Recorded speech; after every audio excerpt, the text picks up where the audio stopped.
La semaine dernière, une délégation de la SNEL, Société nationale d'électricité en sigle, s'est rendue en mission en Belgique, à Fleurus, précisément dans la région de Charleroi, afin de prendre possession d'une commande de pont roulant auprès du groupe Delonois, qui lui est spécialisé dans les systèmes de levage. Cette délégation, composée de messieurs Mbumba Vincent, chef de département de production, et Désiré Mamboué, chef de la centrale de Koni au Katanga, a eu l'honneur d'être accompagné par Madame Louise Nzanga Ramazani, consul général de la République démocratique du Congo à Anvers.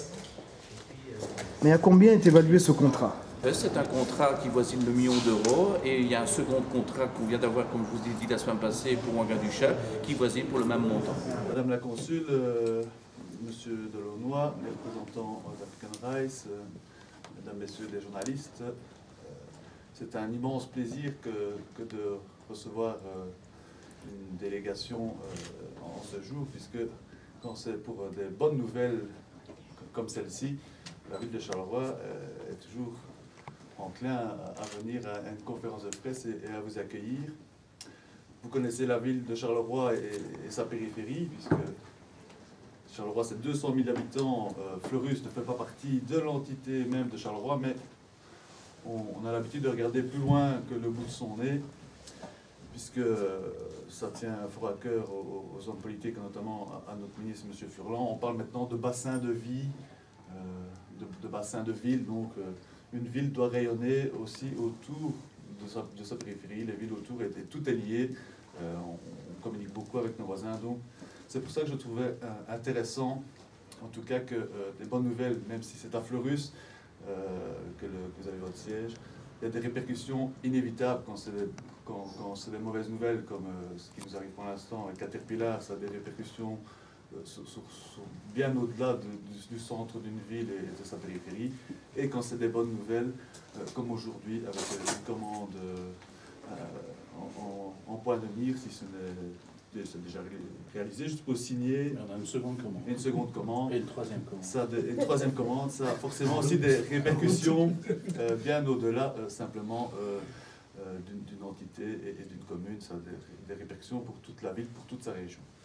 Donc je tiens à vous féliciter et encore à vous remercier de nous avoir invités. Et c'est avec plaisir que nous, à notre tour, si on a le temps de préparer ça à l'avance, on vous recevra dignement à l'hôtel de ville de Charleroi ou ailleurs par la suite. C'est un premier contact, mais j'espère qu'il y en aura d'autres. Il faut savoir que je suis fier d'être Carolo. Et Delonois, c'est d'abord Société Carolo depuis 1921. Donc à partir du moment où on a nos racines qui sont ici dans le grand bassin de Charleroi, eh bien c'est bien de temps en temps de dire les bonnes nouvelles, il faut les annoncer, parce que les périodes de crise, tout le monde a connu, y compris la société Delonois.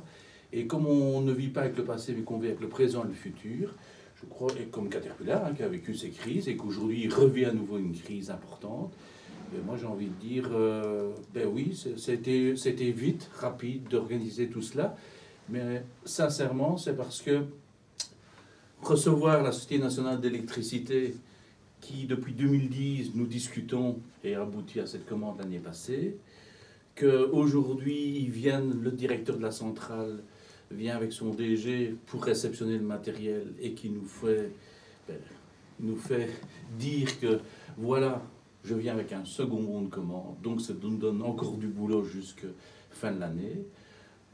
Et enfin, et ça, on a reçu le bon de commande la semaine passée, et c'est pour la centrale de Ouagadougou, okay, dans la province du Katanga. Et enfin, on est ils sont vraiment à la recherche de la source de financement, mais tout est fait, tout est prêt pour être signé pour la centrale de Mobaï Mbongo en Équateur, à l'Équateur.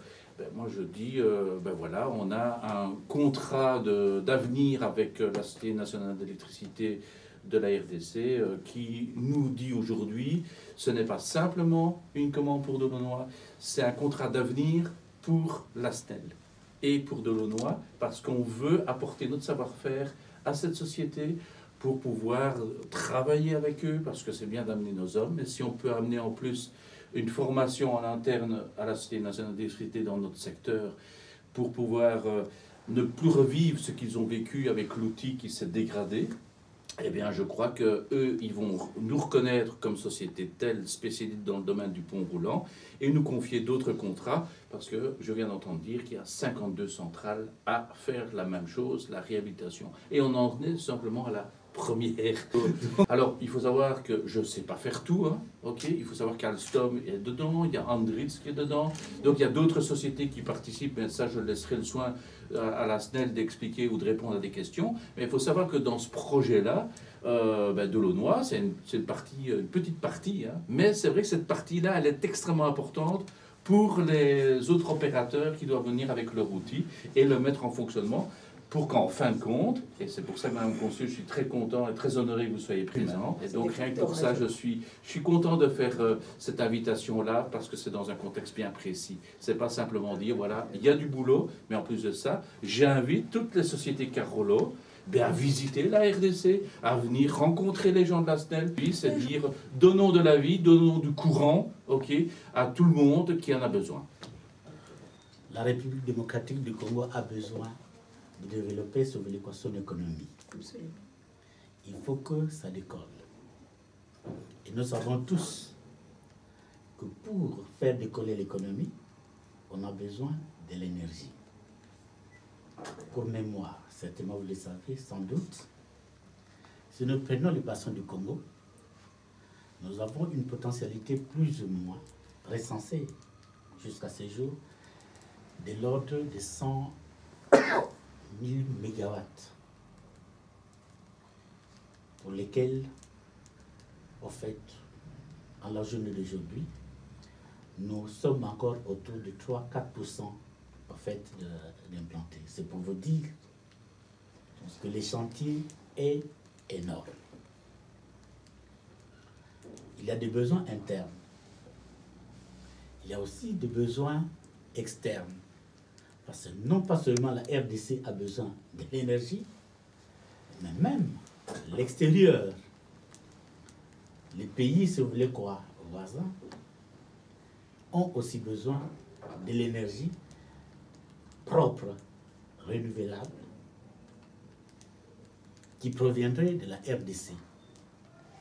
C'est pour vous dire, comme M. Delonois l'a dit tantôt, les hommes d'affaires de la Belgique, de Charleroi, ont intérêt à jeter un coup d'œil de ce côté-là. Ils ne seront pas certainement déçus. J'en suis convaincu.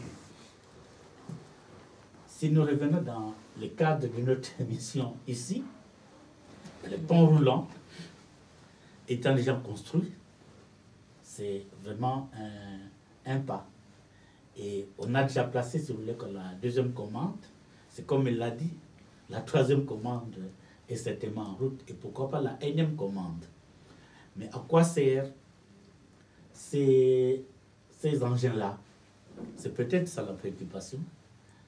C'est réhabiliter, en fait, les infrastructures de production d'hydroélectricité en République démocratique du Congo.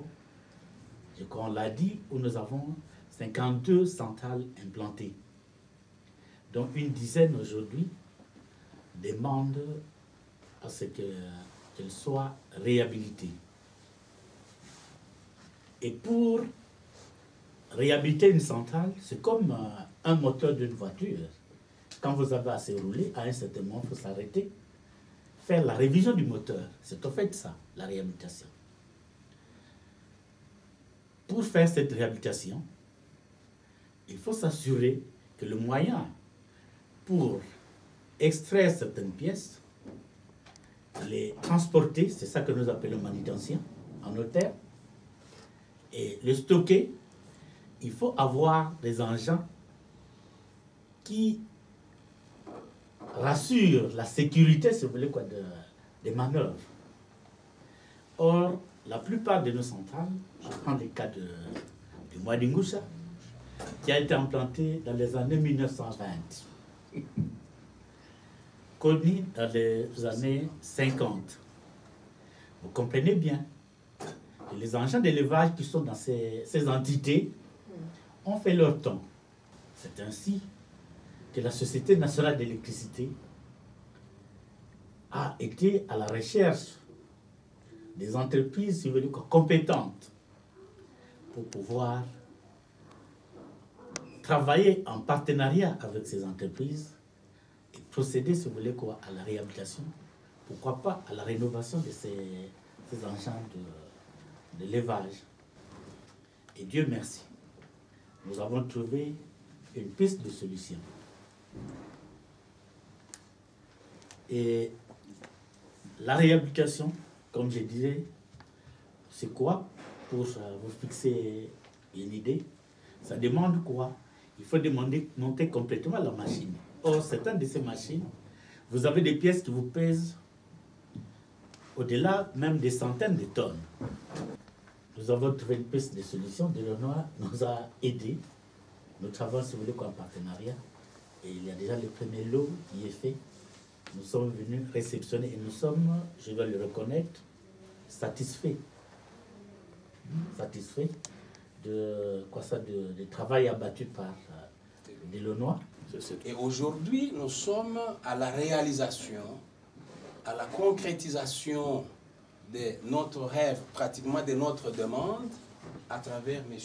Delonois, parce que le matériel que nous allons réceptionner, on va monter ces nouveaux ponts plutôt sur Kony, et ce qui va nous permettre d'accroître la capacité encore de production à travers la réhabilitation de ces machines. Mais sans ces ponts que M. Delonois a fabriqués ici en Belgique, à Fleurus précisément, ce travail, même si on doit beau crier, eh bien, on ne va plus le réaliser. Mais avec ça, nous vous rassurons que nous allons procéder à ces travaux.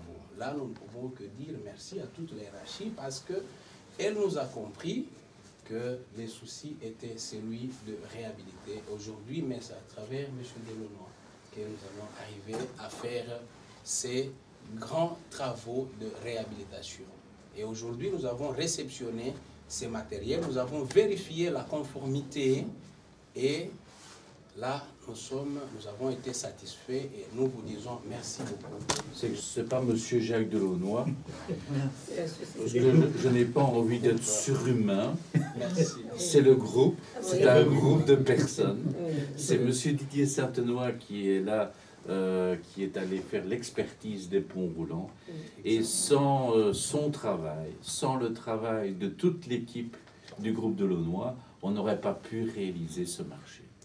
Alors, c'est bien de temps en temps de préciser, et il faut préciser parce que c'est une question qui peut intéresser, puisque ce sont des gros projets, mais où la partie Delonois, elle est importante, mais pas sur le point de vue financier, okay? Parce que ça peut être un marché de 15 millions d'euros dans sa globalité, ça représente plus ou moins entre 7 et 10% la quote-part de Delonois dans la réhabilitation de la centrale. Donc on est une petite partie, mais cette petite partie permet de réaliser les travaux et de mettre en fonctionnement et d'augmenter la capacité d'électricité de la centrale.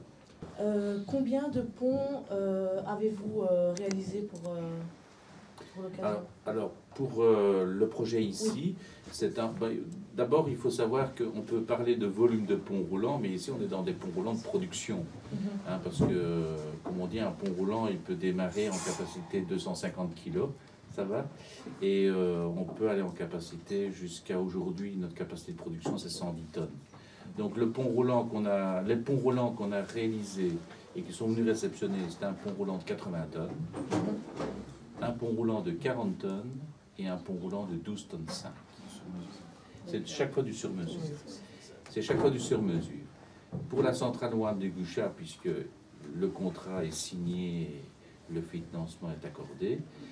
Donc là, c'est 4 ponts roulants. Donc il y a un pont roulant de 63 tonnes, un pont roulant de 40 tonnes, et un pont roulant de 32 tonnes et un pont roulant de 10 tonnes. Quand vont débuter les travaux? Les travaux vont débuter dès l'arrivée du matériel sur site. Donc, prévu au 1er juillet. Mi-juin, le matériel doit arriver. On prend 15 jours pour l'organisation que le conteneur, enfin les conteneurs, parce qu'il y a 5 conteneurs, sont de 40 pieds qui sont bien arrivés. Et là, il est prévu, en fonction, je dirais, de leur organisation, que ça démarre à partir du 1er juillet pour un délai de 2 mois. D'accord.